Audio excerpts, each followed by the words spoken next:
महाराष्ट्रातील प्रत्येक स्पर्धा परीक्षा आणि नोकरीची माहिती आता तुमच्या व्हॉट्सअपवर मिळवा. लगेच खाली दिलेला नंबर योद्धा नावाने सेव्ह करा आणि व्हॉट्सअपवर मेसेज करा. लव यू पोरो. तुम्हाला दररोज मार पाहिजे केळे हो. अरे 10वी 12वीला आहेत तुम्ही. 12वीच्या आत असणाऱ्या तर करा. 12वीच्या आत 12वीच्या आत 12वी झाली नाही असे किती जण आहेत हातवर करा. 12वी झाली नाही असे किती जण आहेत हातवर करा. 12वी पास किती जण आहेत हातवर करा. या मधल्या काहीच हात तुम्ही पहिलीले आहेत का.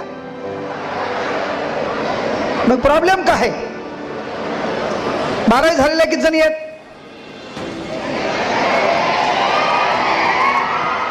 नाही ते इसरून गेला असेल मी पोरग हे म्हणून.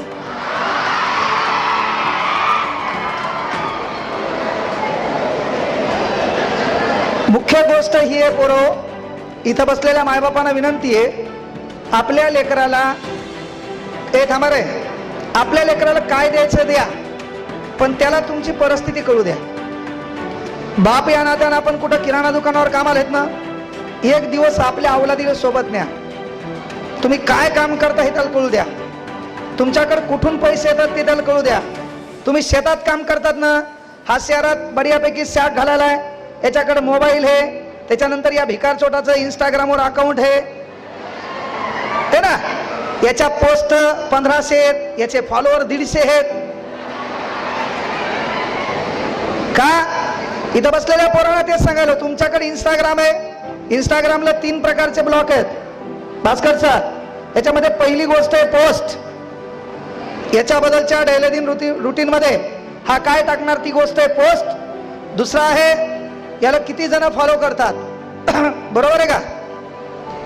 आणि तिसरा आहे हे किती जण याला फॉलो करते बरोबर आहे. तर असे कित्येक नमुने आहेत. याचा मधला रकाना कमी आहे आणि उजवीकडला रकाना जास्त आहे. त्याच्यात हे पोरग फॉलो कोणाला करायले, त्याच्यात हे पोरग फॉलो कोणाला करायले, ज्यानं केस कुरुळे केले. काहीचे केस कुरुळे होईनात, सराटा गरम करून केस कुरुळे केले. हे फॉलो कोणाला करायले, ज्यानं गुंडागर्दी माजवली आहे. हे फॉलो कोणाला करायले, जो समाजामध्ये सामाजिक तेढ निर्माण करायला आहे. हा फॉलो कोणाला करायला आहे, बाईज कमबॅक. हा फॉलो कोणाला करायला आहे, ज्यानं मारामाऱ्या केल्या. हा फॉलो कोणाला करायला आहे, ज्यानं दुसऱ्याच्या डुप्लिकेट गाड्या फिरवल्या. अरे फॉलो करायचं छत्रपती शिवाजी महाराजांच्या विचारांना, फॉलो करायचे डॉक्टर बाबासाहेब आंबेडकरांच्या संघर्षांना, फॉलो करायचे आपली परिस्थिती बदलण्यासाठी लिखाणाच्या माध्यमातून तुमचं आणि आमचं डोकं सुधारण्याचं काम करणाऱ्या अण्णाभाऊ साठेंच्या लेखणीला. आपलं व्हायला काय माहितीये का, आपण ह्या फॉलोच्या नादामध्ये मी आवर्जून सांगतो पोरो, रील पेक्षा रिअल लाईफ वर फोकस करा.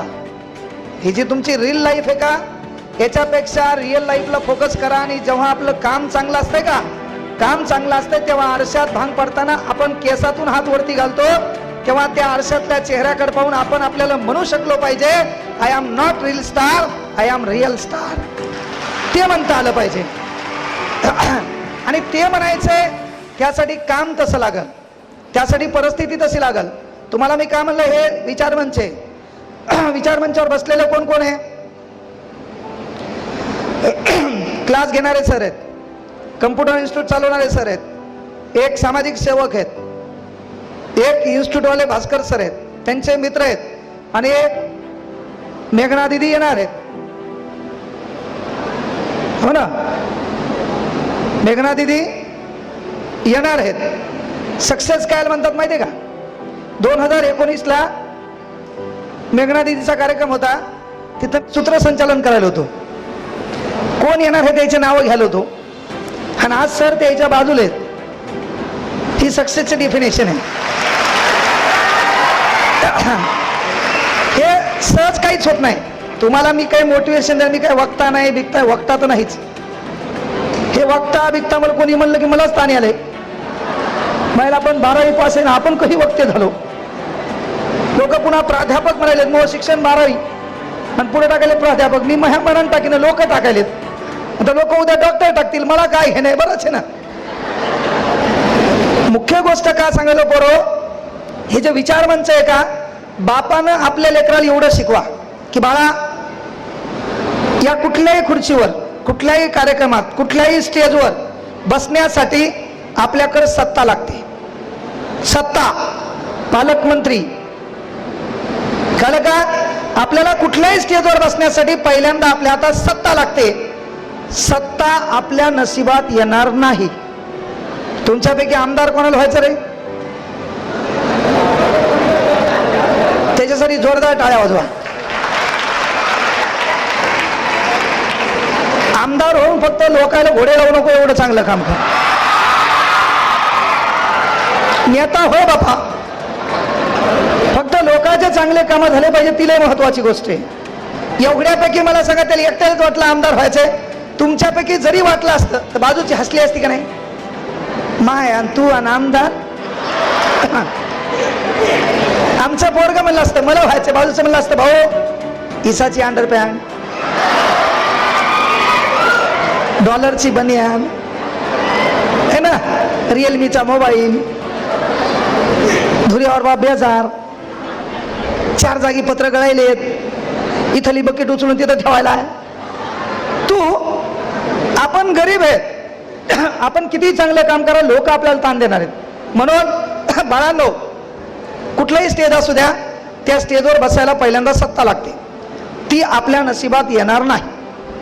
दुसरी गोष्ट आहे, विचार मंचावर बसायला दुसरी गोष्ट लागते आपल्याकडे, मालमत्ता. ती तर येणारच नाही. बेदार आहेत आपण त्या बाबतीत, बरोबर आहे. आता तुम्ही काय रेतीचं टिप्पर चालवणार नाहीत, बरोबर आहे का? तुम्ही रेतीचं टिप्पर चालवणार नाहीत, आपापाचा पैसा खाणार नाहीत.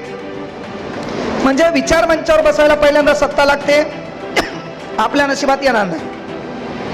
मालमत्ता लागते, ती पण आपल्या नशिबात येणार नाही. मग बापाने एक पोराला सांगा, बाळा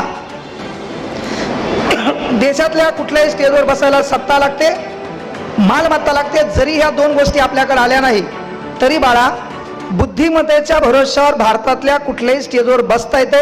त्याचं उदाहरण विठ्ठल कांगणे. हे बापानं लेकराला सांगायचं. महाबाप आमदार नव्हता, महाबाप जमीनदार नव्हता, महाबाप ग्रामपंचायत सदस्य नव्हता, पण सध्या कांगणे सर उपमुख्यमंत्र्याच्या बाजूला.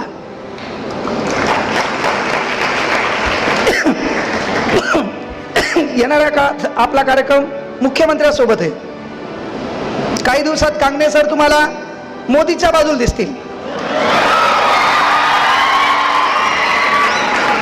पक्षप्रवेश म्हणून नाही, नाव असेल गुणवंत विद्यार्थी सत्कार समारंभ. आपला एकच पक्ष, अभ्यासावर लक्ष, आपला दुसरा पक्ष नाही. आपला विषय विद्यार्थ्यांचं भविष्य. बाकी भंगार गोष्टीत आपल्याला इंटरेस्टच नाही. नेता होऊन काय करायचं? फॉर्च्युनर पहिलेच घेतली, बंगला पुढच्या वर्षी व्हायला, पुन्हा काय लागतंय? सोनं नाणं इसेच खलास. सध्या नाद खुला आहे आपला. एक हात सोन्याचा एक चांदीचा आहे, सध्या इसेच आहे. पुन्हा कोणाला लुबाडून नाही. एकटाच कुठं बोललं तरी 50 पक्के आहेत. 49,999 पण नाही, 50. आता 1 तारखेपासून 60 केलेत. आमदार असेल 1 लाख, साधारण माणसं असतील 50. हा, मात्र मी कुठल्याही कार्यक्रमात गेलो 49,999 बी घेत नाही. पण मात्र ते 50,000 रुपये माझ्या वैयक्तिक सुखासाठी, माझ्या बायकोच्या राणीहारीसाठी, माझ्या पोरीच्या भविष्यासाठी खर्च केले तर मी झोपेत मरायला पाहिजे. ज्या पोरीला मायबाप नाही, जिला शिकायचं, ज्या लेकराला मायबाप नाही, त्याच्या शिक्षणासाठी खर्च करत असतो. म्हणजे एवढे विचार आपले भंगार नाहीत की ते पैसेही आपल्याला कमी पडतील, हे लक्षात घ्या. बहुतेक भास्कर सरांचा फोन आलता मला. तुरकर सरांनी फोन केला. मी त्यांना सांगितलं की बाबा नवीन नवीन पोर आहेत, नवीन कामाला लागलेत. सहसा 99% 7-8 घंटे क्लास असल्यामुळे मी फोन उचलत नाही. त्यांना सांगितलं बरं पैशाचं काही घेणं नाही. म्हणलं माझ्याकडे जे अनाथ लेकर आहेत त्या अनाथ लेकरांना शैक्षणिक साहित्य द्या, त्या अनाथ लेकरांना शैक्षणिक साहित्य द्या. कार्यक्रमाला येऊन मी काय वक्ता बिकता नाही, मी डेली रुटीन घडलेल्या घटनेवर बोलत असतो. वक्त्याचं काम असतं याचा डायलॉग घे.